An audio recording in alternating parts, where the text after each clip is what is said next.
Assalamualaikum warahmatullahi wabarakatuh. Kita jumpa lagi pada lanjutan perkuliahan geometri dan pada kesempatan ini atau video ini kita akan menyajikan beberapa soal atau kompilasi soal beserta pembahasannya pada materi segitiga, khususnya teorema yang berkaitan dengan sudut dan kongruensi segitiga. Kompilasi soal dan pembahasannya adalah sebagai atau dimaksudkan untuk pengayaan terhadap materi yang telah kita bahas atau telah kita diskusikan pada pertemuan atau video sebelumnya. Pada proses pembahasan atau pengerjaan soal, beberapa bagian alasan atau reason sengaja dikosongkan dan diberikan nomor yang harapannya nanti alasan tersebut dapat dilengkapi atau diisi oleh pemirsa pada kolom komentar video ini. Kita masuk ke soal nomor 1, diberikan pada gambar segmen XZ kongruen dengan segmen YZ, artinya ukurannya sama panjang, dan Z adalah titik tengah dari segmen XV, artinya Z tepat berada di tengah XV. Buktikan bahwa segitiga XYW adalah sebuah segitiga siku-siku dengan ukuran sudut XYW-nya sama dengan 90 derajat. Baik, kita akan buktikan, dan bukti pada kesempatan ini kita sajikan dengan bentuk narasi. Anda bisa menuliskannya dalam bentuk tabel dengan 2 kolom, kolom pernyataan dan kolom alasan. Kita mulai dari mengamati segitiga XYZ. Pada segitiga XYZ, diketahui di soal bahwa segmen XZ kongruen dengan segmen YZ, sehingga atau berakibat sudut XYZ kongruen dengan sudut YXZ. Nah, ini kita kosongkan, kemudian kita tuliskan A. Baik, kita berikan permisalan ukuran sudut XYZ sama dengan ukuran sudut YXZ dengan nilai sama dengan A. Kita berikan tanda di sini dulu, tadi XZ sama panjang, kita berikan tanda seperti ini, artinya kongruen atau sama panjang, kemudian sudutnya A, di sini A.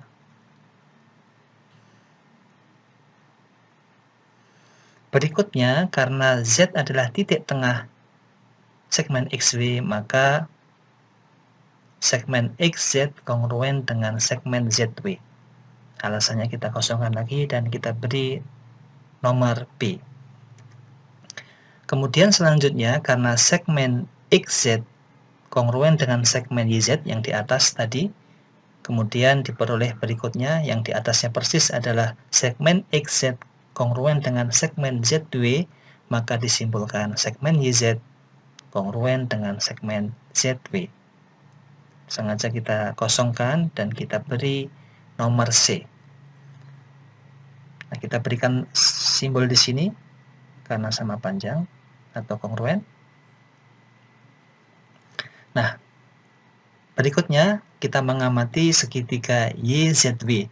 Karena ada dua sisinya yang kongruen, yaitu ZZ, YZ, dan ZW, maka sudut ZYW kongruen dengan sudut ZWY. Artinya sama besar. Alasannya kita kosongkan dan kita beri nomor D. Nah, misalnya saja kedua ukuran sudut tadi, yaitu sudut ZYW dan sudut ZWY adalah ukurannya kita misalkan dengan B. Jadi B kita tuliskan di sini, B, di sini juga B. Nah, kemudian kita mengamati segitiga yang paling besar, yaitu segitiga XYW. Maka pada segitiga ini berlaku besar atau ukuran sudut X plus ukuran sudut Y plus ukuran sudut W sama dengan 180 derajat. Alasannya sengaja kita kosongkan dan kita beri nomor E. Nah, berikutnya karena ukuran sudut X adalah A, kecil, kemudian ukuran sudut Y adalah A plus B, jadi ini gabungan, atau postulat ukuran sudut atau jumlah sudut. Kemudian ukuran sudut W-nya adalah B, maka kita peroleh kemudian jumlahnya adalah 2A plus 2B, atau 2 kali A plus dalam kurung ya, 2 kali dalam kurung A plus B sama dengan 180 derajat. Kemudian kita sederhanakan menjadi A plus B sama dengan 90 derajat. Nah, A plus B tadi tidak lain adalah ukuran atau besar sudut X, Y, W. Sehingga dalam hal ini diperoleh bahwa ukuran sudut X, Y, W sama dengan 90 derajat. Sehingga terbukti bahwa segitiga X, Y, W adalah sebuah segitiga siku-siku dengan sudut siku-sikunya di X, Y, W. Atau dengan kata lain, ukuran sudut X, Y, W sama dengan 90 derajat. Kemudian khusus untuk mahasiswa wajib untuk memilih salah satu dari nomor-nomor ini, bisa nomor A, B, C, D, atau E, kemudian memberikan pernyataan berupa reason atau alasan yang tepat untuk masing-masing nomor ini. Yang berupa titik-titik ini masih kosong, membutuhkan alasan atau reason, jadi Anda wajib untuk memberikan komentar pada video ini dengan memilih salah satu nomor ini. Nanti cara mengomentarinya atau memberikan pernyataan dari alasannya adalah dengan menuliskan soal. Misalkan ini soal 1B, kemudian titik 2 alasannya apa. Misalkan memilih E berarti soal 1, kemudian titik E, kemudian titik 2 alasannya apa? Silahkan diberikan di kolom komentar video ini. Berikutnya adalah soal nomor 2. Pada gambar ini, segitiga ABC, siku-siku di A, kemudian segmen BD merupakan garis bagi segitiga.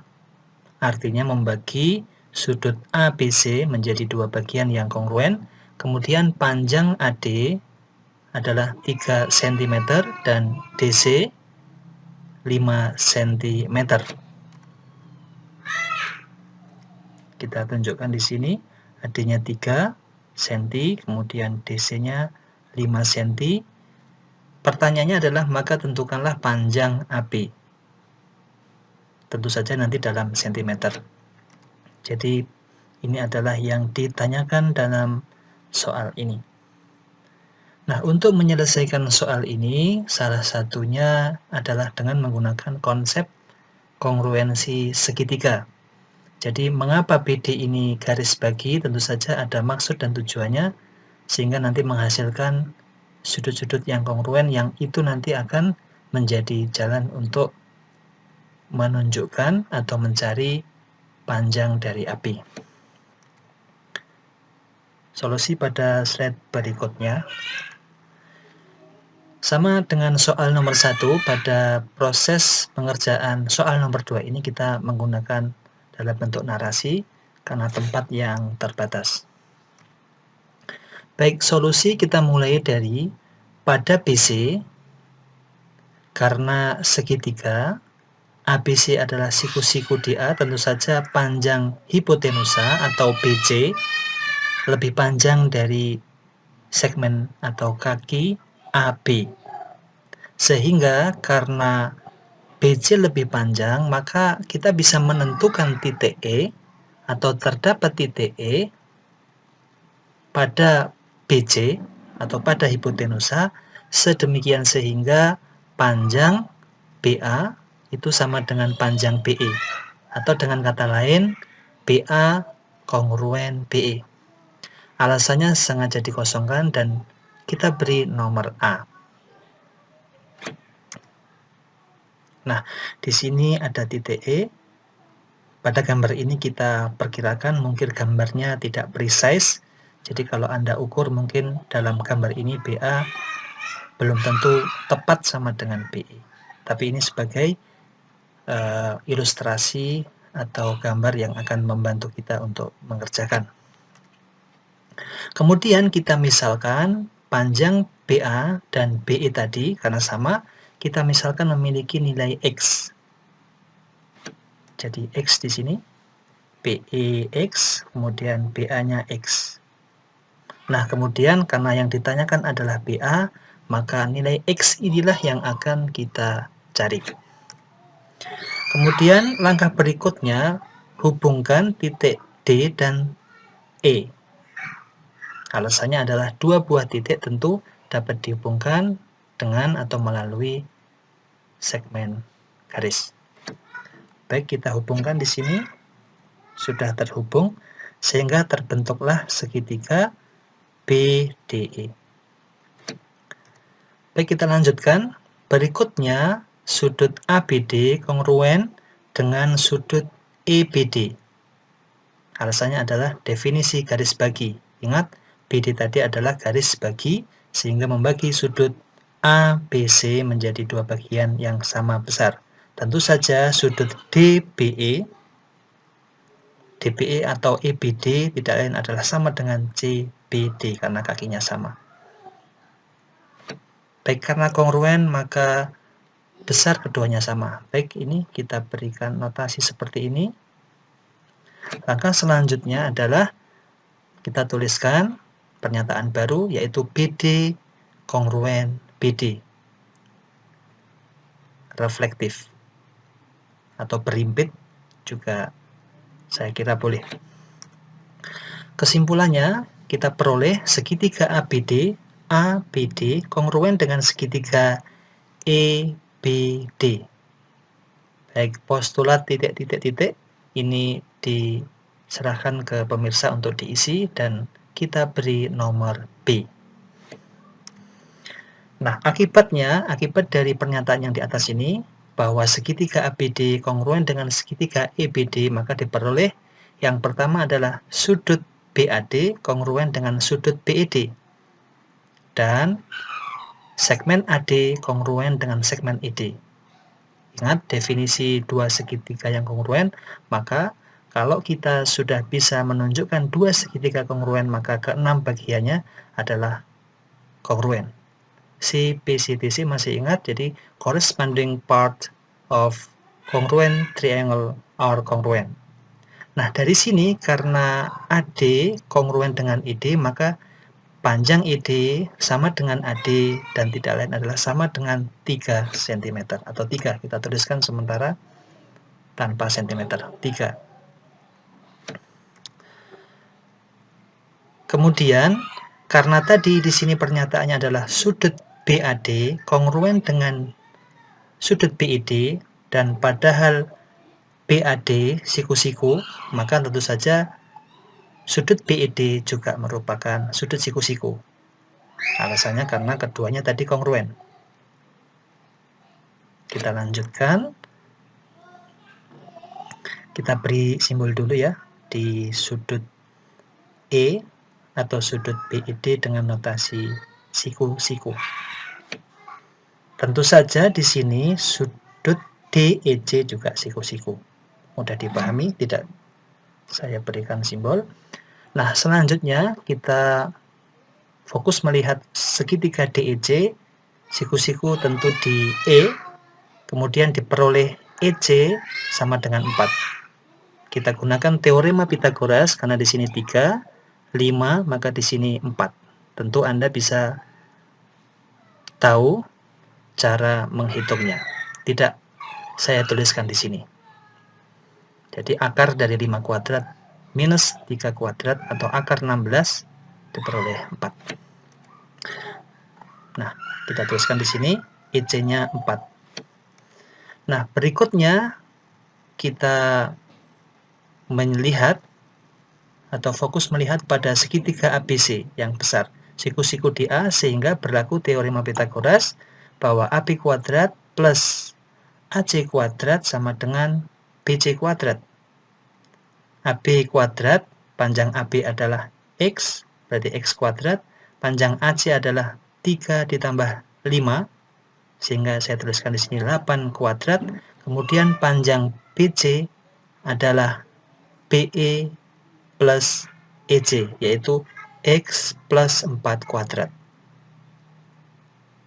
Alasannya kita menggunakan teorema Pythagoras, dan saya langsung menuliskan ini. Saya harap dapat dipahami. Kemudian dengan aljabar biasa, dengan menyederhanakan, kita kuadratkan dulu ini, berarti X kuadrat plus 8X plus 16. X kuadratnya bisa kita coret, maka diperolehlah bentuk paling sederhana, yaitu 8X sama dengan 48. Diperolehlah nilai X sama dengan 6. Nah, X tadi tidak lain adalah panjang AB yang kita ingin cari, sehingga diperoleh nilai atau panjang AB sama dengan 6 cm. Kemudian sama seperti halnya soal nomor 1, pada bagian ini ada dua bagian yang kita kosongkan. Untuk mahasiswa atau khusus kepada mahasiswa wajib memberikan komentar, memilih salah satu dari A dan B ini, dan memberikan pernyataan apa yang tepat untuk mengisi titik-titik berikut. Jadi selain nomor 1, maka ada nomor 2. Cara menjawabnya pada kolom komentar video ini adalah dengan menuliskan soal dulu. Jadi soal 2, titik A, baru titik 2, pernyataannya apa. Atau kalau B, soal 2, titik B, kemudian titik 2, pernyataannya apa. Dipilih salah satu saja untuk soal nomor 2 ini.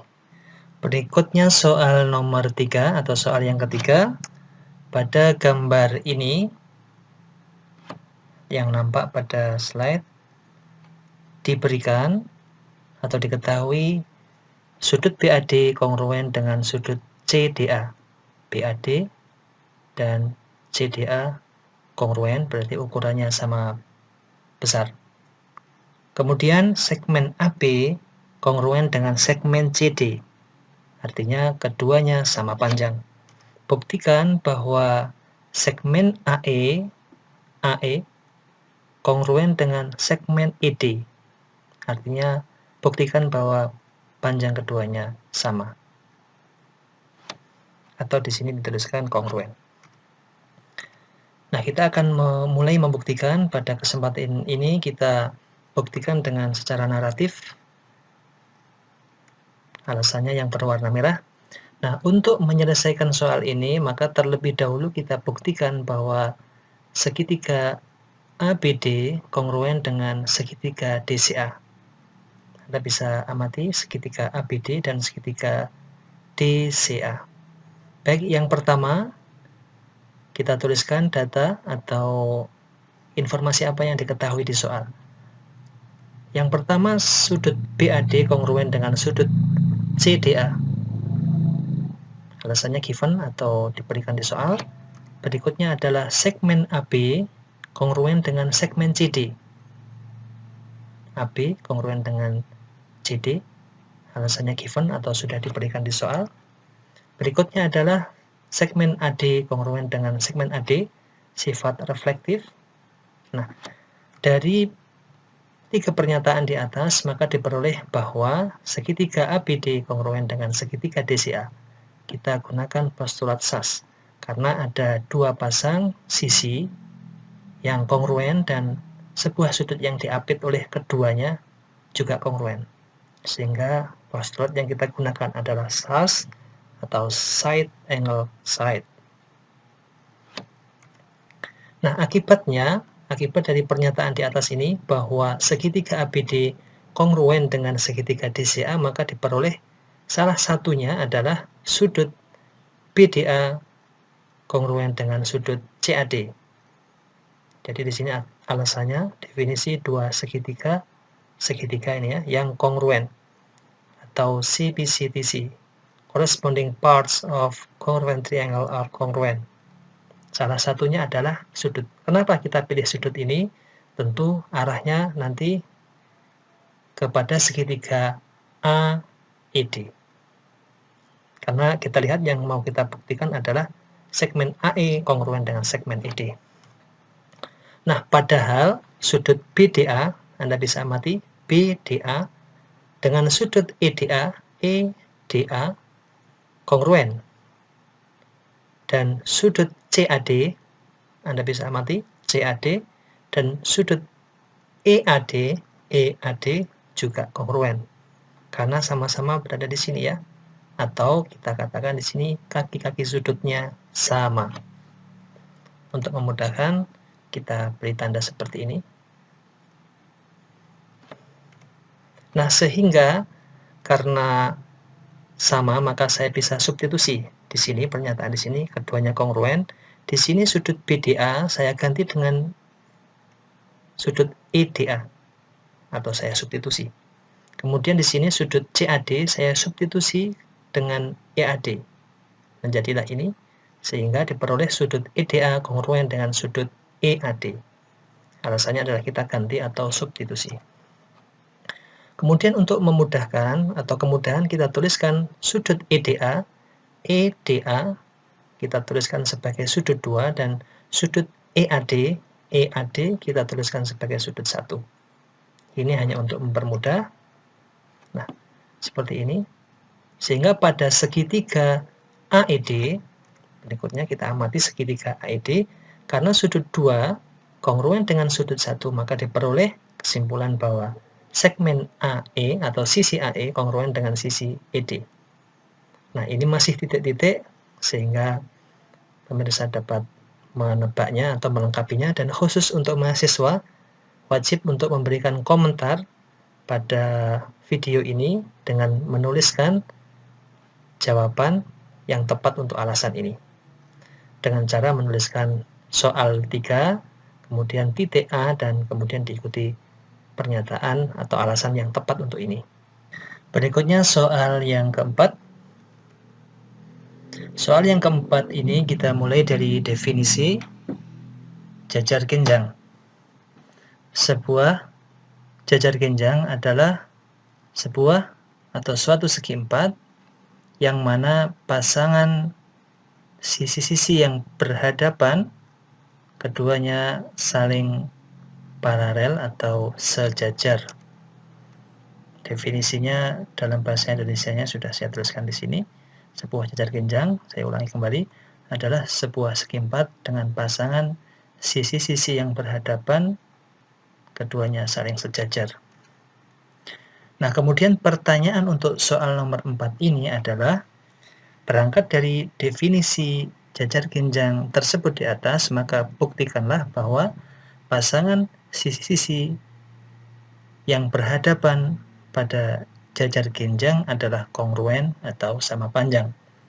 Jadi definisinya mengatakan saling sejajar, maka buktikanlah selain sejajar, dia juga kongruen. Jadi kita akan buktikan bahwa sisi-sisi yang berhadapan pada jajar genjang adalah sama panjang atau kongruen. Nah, kita akan buktikan. Kita mulai dari sketsa sebuah jajar genjang di sini. Di sini jajar genjang yang nampak di sini kita beri nama jajar genjang A, B, C, D. Sisi AD berhadapan dengan sisi CB atau BC, kemudian sisi AB berhadapan dengan sisi CD atau DC. Nah, dari definisi yang kita sampaikan sebelumnya, bahwa dari gambar ini maka AD sejajar dengan CB dan AB sejajar dengan CD. Nah, buktikanlah bahwa AD kongruen dengan CB dan AB kongruen dengan CD. Jadi sekali lagi kita membuktikan bahwa yang berhadapan juga kongruen. Jadi buktikanlah bahwa AD kongruen dengan CB dan AB kongruen dengan CD. Nah, kita mulai membuktikan. Pertama, kita mulai dengan sebuah strategi. Ya, Maka strategi yang kita butuhkan di sini agar terbentuk segitiga, karena untuk membuktikannya maka kita gunakan konsep kongruensi atau kekongruenan segitiga. Sehingga agar terbentuk segitiga maka kita bisa menghubungkan dua buah titik menjadi diagonal, bisa AC atau BD. Nah, pada kesempatan ini yang saya hubungkan adalah titik A dan C sehingga nanti tercipta atau terbentuk diagonal AC. Nah, hubungkan titik A dan C. Alasannya adalah dua titik dapat dihubungkan dengan sebuah segmen garis. Nah, kita hubungkan seperti ini AC sehingga terbentuk dua segitiga, yaitu segitiga A, B, C dan segitiga C, D, A. Nah, untuk memudahkan nanti dalam identifikasi, maka sudut yang terbentuk kita namai dengan 1, 2, 3, dan 4. Nah, dengan memandang bahwa AD adalah bagian dari garis, karena segmen garis tentu saja adalah bagian dari garis, begitu pula dengan BC dan begitu pula dengan AC, maka ketika AD maksud saya, sejajar dengan BD, AD sejajar dengan BC. Ini mestinya BC ya. Jadi di sini AD sejajar BC. Bukan BD sekali lagi di sini, tetapi BC. Kemudian dipotong oleh transversal AC. Transversal AC di sini. Ya, transversal AC. Maka kita masih ingat postulat atau mungkin teori mas sebelumnya, nanti Anda isikan di sini alasannya, bahwa akan diperoleh sudut 1 kongruen dengan sudut 2 dan sudut 3 kongruen dengan sudut 4. Nah, padahal segmen atau ruas AC ya tentu saja kongruen dengan segmen atau ruas AC, sifat reflektif, sehingga dari pernyataan ini bahwa ada dua pasang sudut yang kongruen dan sepasang sisi yang diapit itu kongruen, maka segitiga ABC kongruen dengan segitiga CDA. Postulat asa atau angle side angle. Nah, akibat dari pernyataan ini bahwa kedua segitiga, yaitu segitiga ABC dan segitiga CDA kongruen, maka kita peroleh bahwa bagian-bagian yang berkorespondensi atau tepatnya 6 bagian saling kongruen, yaitu AD kongruen dengan CB dan AB kongruen dengan CD. Tentu saja alasannya adalah definisi dua segitiga yang kongruen atau CPCTC, corresponding parts of congruent triangle or congruent. Nah, sehingga terbukti. Nah, pada soal 4 ini ada satu alasan yang masih kosong atau belum ada, maka wajib untuk mahasiswa untuk memberikan komentarnya pada video dengan menuliskan soal 4, kemudian A, dan kemudian diikuti alasan yang tepat untuk mengisi ini. Sehingga sejauh ini ada 4 yang wajib untuk dipilih dan diberikan komentar alasan atau reason yang tepat. Demikian apa yang bisa saya sampaikan pada kesempatan video ini, dan kompilasi atau kumpulan soal pada kesempatan ini baru ada 4 dan kita insya Allah akan lanjutkan pada kompilasi atau kumpulan soal beserta pembahasannya di video yang akan datang. Dan kepada mahasiswa saya ingatkan lagi untuk memberikan komentar dengan menjawab beberapa petunjuk atau perintah yang saya berikan pada masing-masing bagian soal sebagaimana saya berikan tadi. Terima kasih atas perhatiannya, semoga bermanfaat. Assalamualaikum warahmatullahi wabarakatuh.